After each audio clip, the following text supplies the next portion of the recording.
Kalau kalian nggak berinovasi, kalian cuma nunggu customer datang, ya customer nggak akan datang.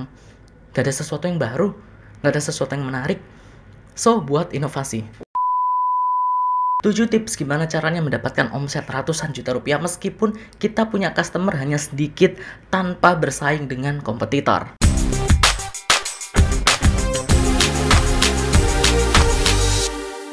Oke, apakah kalian memiliki toko atau bisnis atau usaha yang customernya itu sedikit, sementara di sebelah kalian atau di sekitar kalian itu ada toko atau kompetitor yang jualan itu produk-produk yang mirip dengan kalian, tapi mereka itu rame banget, customernya banyak. Lalu gimana caranya kita menyikapinya? Apakah kita harus melawan kompetitor itu? Apakah kita harus menurunkan harga?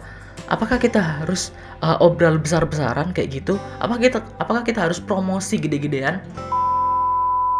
Yang pasti yang pertama yang harus kalian lakukan adalah riset pasar, riset target market kalian, dan tentukan target marketnya.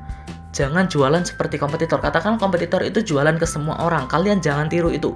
Oke? Kalian jualan ke target market yang khusus. Loh, berarti nanti customerku sedikit dong. Oh, berarti nanti aku cuma jualan ke orang-orang ini doang dong. Yes, customer kalian sedikit, tapi bukan berarti kalau customernya sedikit itu kalian omsetnya bakalan lebih kecil. Enggak. Jangan berpersepsi bahwa kalau misalnya customer kita itu cuma 1 atau 2 atau sedikit lah katakanlah, tapi uang kita atau penghasilan kita itu kecil. Enggak selamanya. Contoh, kalau misalnya nih kalian katakanlah pemilik Apple, kalian jualan laptop seharga puluhan juta, katakanlah 50 juta. Kalian cuma punya satu customer nih, dan satu customer itu beli 50 juta ke kalian. Sementara di tempat lain katakanlah ada penjual yang sama laptop juga, tapi harganya cuma 5 juta. Dia punya katakanlah 3 customer. Kita cuma punya satu customer. Satu customer kita membeli produk kita dengan harga 50 juta. Sementara 3 customer di toko sebelah cuman totalnya hanya 15 juta. Karena 5 juta kali 3. Oke? Lebih gede mana omsetnya? Kita kan? Nah, kayak gitu. Jadi jangan beranggapan bahwa kalau misalnya customernya itu sedikit, maka omset kita itu akan sedikit. Enggak, no. Justru kita itu semakin gede nanti karena target market kita spesifik. Target market kita tertentu. Contoh, kalau misalnya kamu jualan katakanlah produk-produk etnik, produk-produk yang kuno, produk-produk yang istilahnya bersejarah atau itu, tapi barangnya itu rusak katakanlah, atau barangnya itu jelek banget. Kalau kalian jual barang antik itu ke orang umum, ke orang biasa, mereka mana mau beli. Tapi kalau kalian jual ke kolektor, kalian akan dihargai ratusan juta, bahkan miliaran mungkin. Ya, kenapa? Karena target market kalian pas. Kalian jualan sepatu gunung ke orang yang suka naik gunung, kalian akan dibeli banyak dibandingkan kalian jualan sepatu ke orang yang sering ke pantai. Iya kan? Mereka sering ke pantai kan nggak pakai sepatu. Kayak gitu. Jadi kalian harus pastikan target marketnya itu bener dulu. Siapa kira-kira orang yang suka dengan produk kalian yang spesifik. Kayak gitu. Coba riset, coba tanya. Suka nggak? Sukanya itu suka kenapa? Apakah karena misalnya gini, kalian jual sepatu karena keawetannya, karena fungsinya, karena fiturnya, karena apanya, kayak gitu. Oke? Setelah kalian menemukan itu, kalian harus buat USP dan UVP. USP adalah unique selling point, UVP adalah unique value proposition. Ini sangat panjang, nanti aku akan jelaskan di video berikutnya lah, atau video lain. Aku jelaskan sekilas. USP atau unique selling point itu adalah uniqueness yang berbeda dengan kompetitor. Oke, dari sisi produknya, misalnya produk kalian punya fitur apa, nah fitur itu tidak dimiliki oleh kompetitor. Misalnya kalian jualan makanan, kalian punya bahan makanan yang apa, atau resep yang khusus yang itu nggak dimiliki kompetitor, itu namanya USP, unique selling point. Itu nanti yang akan kalian komunikasikan ke customer. Kita punya produk yang ini loh, yang nggak ada di semua kompetitor. Itu USP, unique selling point. Unique value proposition atau UVP itu adalah positioning, di mana kalian memposisikan produk kalian ke customer. Contohnya, apakah dengan unique selling point, uniqueness kita itu bermanfaat bagi customer atau tidak? Mungkin kita punya perbedaan, uniqueness. Kita punya keunggulan yang berbeda yang nggak dimiliki oleh kompetitor. Tapi apa customer butuh? Apa customer nyaman dengan ini? Itu unique value proposition. Kalian harus bisa menyelesaikan masalah customer dengan fitur ini, atau kalian bisa membuat customer senang atau bahagia dengan fitur ini. Kayak gitu, oke? Kemudian yang nomor 3 adalah branding. Ya, branding. Kalian harus membuat branding. Branding ini tujuannya adalah untuk menempelkan ke otak customer produk kalian itu seperti apa. Biar customer kalau ingat sesuatu itu ingat produk kalian. Maksudnya kayak gini contohnya. Tujuan utama dari branding itu kayak gini. Kalau misalnya kalian katakanlah kalian ke minimarket, kalian beli air mineral, kalian pasti ngomongnya beli Aqua, padahal Aqua itu merek. Meskipun kalian ngambilnya itu Club atau ngambilnya Fit atau ngambilnya air Indomaret bahkan, tapi kalian bilangnya itu Aqua. Itu adalah brand. Kayak gitu. Jadi akan selamanya melekat di otak kalian bahwa air mineral itu Aqua. Kayak gitu. Pada saat ingat air mineral akan ingat Aqua. Nah, misalnya kalian jualan pisang goreng. Saat orang memikirkan, aku lapar, aku pengen beli pisang goreng, ingatnya itu adalah brand kalian. Entah gimana caranya.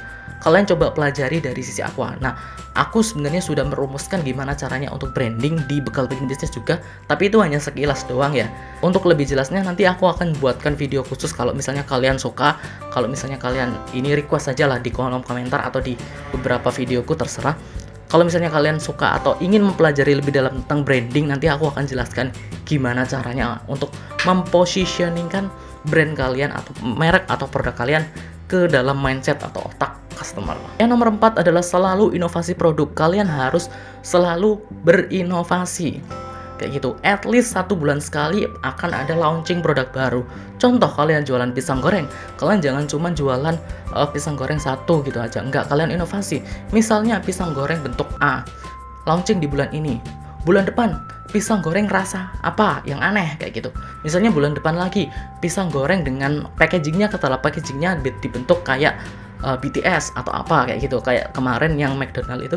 Nah, kayak gitu. At least kalian harus berinovasi terus biar orang itu semakin tertanam di otaknya. Oh, ini ada produk baru. Oh, ini ada produk baru. Orang Indonesia itu mudah bosan dan mereka tuh selalu menginginkan sesuatu yang baru terus. Makanya kalian berinovasi untuk memunculkan sesuatu yang baru itu. Nah, sesuatu yang baru itu akan menarik customer dan akan semakin memberikan kalian awareness dan semakin meningkatkan penjualan kalian karena yaitu orang tertarik dengan sesuatu yang baru. Kalau kalian nggak berinovasi, kalian cuma nunggu customer datang, ya customer nggak akan datang.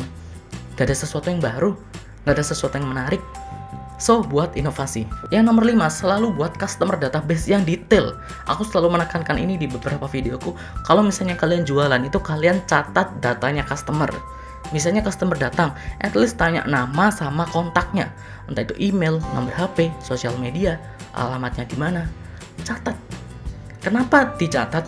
Biar kita tahu, oh orang ini beli 1 kali, oh orang ini beli 2 kali, beli 3 kali, oh orang ini itu datang ke sini jam 3 siang, oh orang ini datang ke sini itu jam 10 pagi katakanlah. Nah kayak gitu kita bisa tahu. Nah nanti kita kumpulkan datanya. Misalnya paling banyak orang katakanlah datang jam 10 pagi, ya udah kita jam 10 pagi itu siap-siap stok banyak, katakanlah kayak gitu, atau siap-siap melayani customer. Nah, data itu juga bisa digunakan untuk remarketing atau retargeting. Misalnya, customer ini dulunya datang sering kok sekarang nggak datang, ya udah kita hubungi, kita kasih hadiah. Misalnya, kita kasih free voucher atau free apa kayak gitu, biar orang itu semakin ingat. Oh iya, ini si brand A, katakanlah si pisang goreng, katakanlah pisang goreng ini, wah keren ya dia kayak ini. Akhirnya dia upload ke sosial media untuk rasa terima kasihnya dan kita mendapatkan promosi gratis kayak gitu. Oke, jadi itu nggak sepenuhnya rugi, tapi semua itu adalah strategi marketing kita. Dengan memiliki customer database, kita semakin relate, semakin engage dengan customer, dan juga kita punya data. Kita punya data customer itu sukanya kayak gimana, sukanya jam berapa, menu apa yang paling favorit, kemudian siapa saja, tinggalnya di mana. Kita bisa kontak dia kapanpun kalau misalnya dia sudah lama nggak beli atau nggak beli lagi di kita, kayak gitu. Meskipun customernya sedikit, yang datang katakanlah cuma 10 atau berapa, kita bisa kontak lagi dia. Kita misalnya ada promo baru, tadi inovasi produk, kita promokan ke dia. Kita kasih tahu lewat nomor handphone, kirim dia email, atau kirim sampel produk ke rumahnya, biar dia tahu kalau misalnya kita ada produk baru dan dia akan datang ke kita kalau misalnya dia suka kayak gitu. Kemudian yang nomor 6 adalah berikan perlakuan atau pelayanan spesial kepada setiap customer. Oke, jadikan customer itu spesial. Setiap customer, bukan hanya customer VIP atau customer yang beli banyak, enggak. Karena customer kalian itu yang datang sedikit, berikan mereka spesial. Salah satu contohnya seperti yang aku share tadi, kamu bisa kasih sesuatu yang gratis. Atau misalnya kamu tahu hari ulang tahunnya, kamu ucapkan ulang tahun dengan mengirimkan produk secara gratis ke dia. Kayak gitu. Atau kalau misalnya dia datang, kita layani dengan baik, kita servis dengan baik, kita misalnya nih dekorasi ruangannya atau dekorasi apanya itu instagramable atau baik atau nyaman kayak gitu. Biar biar pelanggan semakin nyaman, biar pelanggan semakin tertarik untuk datang ke kita lagi. Jadi tujuannya semua strategi yang sudah aku share ini biar pelanggan itu datang lagi dan datang lagi. Karena customer sedikit kalau misalnya datang lagi dan datang lagi, itu sama saja dengan customer banyak kan. Kemudian yang nomor 7 yang terakhir adalah ya seperti biasa pada umumnya, buat promo, diskon, voucher, free atau apapun, yang penting promosikan kayak gitu untuk semakin menarik pelanggan. Selain inovasi tadi ya, kita sudah berinovasi produk dan kita juga harus memberikan promosi kayak diskon, misalnya diskon 50% untuk hari ini atau diskon 90% untuk yang namanya Agus atau Septa, misalnya sekarang September gitu kan, kayak gitu. Jadi kalian harus melakukan banyak sekali strategi untuk lebih banyak engagement. Tujuannya adalah untuk engagement ya, engagement pelanggan, biar pelanggan itu semakin tertarik ke kita, semakin loyal ke kita. Tujuannya juga loyal juga, dan mereka bisa membeli produk di kita dan mempromosikan produk kita secara gratis ke teman-temannya. Oke. Enaknya pelanggan loyal itu adalah mereka itu bisa beli berkali-kali dan mereka itu senang beli di kita karena kita juga servisnya ke mereka itu bagus, sehingga mereka nyaman berbelanja di kita dan mereka juga akan mempromosikan produknya kita secara gratis. Dibandingkan kalau misalnya kompetitor pelanggannya itu banyak sekali tapi mereka cuma beli sekali dan mereka nggak mau promosikan karena nggak ada hubungannya kan dengan kita. Hubungan kita dengan customer kan nggak baik, karena mereka cuma datang sekali, beli sekali, udah, kita nggak melakukan servis. Tapi kalau misalnya kita melakukan servis ke customer suka dengan servis kita, suka dengan produknya, mereka akan foto dan promosikan ke sosial media mereka secara gratis tanpa kita suruh. Makanya itu tadi yang bisa mendatangkan omset yang besar bagi kita, bahkan puluhan, bahkan sampai ratusan juta rupiah, karena customer yang loyal. Oke, itu tadi beberapa tips untuk mendapatkan omset yang besar meskipun dengan sedikit customer tanpa kita bersaing dengan kompetitor. Share video ini ke teman-teman kalian biar mereka semua juga pada tahu gimana tips untuk mendapatkan omset yang besar meskipun dengan sedikit customer tanpa bersaing dengan kompetitor. Jangan lupa juga untuk klik tombol like-nya, kemudian subscribe channel ini dan nyalakan notifikasinya, dan sampai jumpa di video berikutnya. Dadah!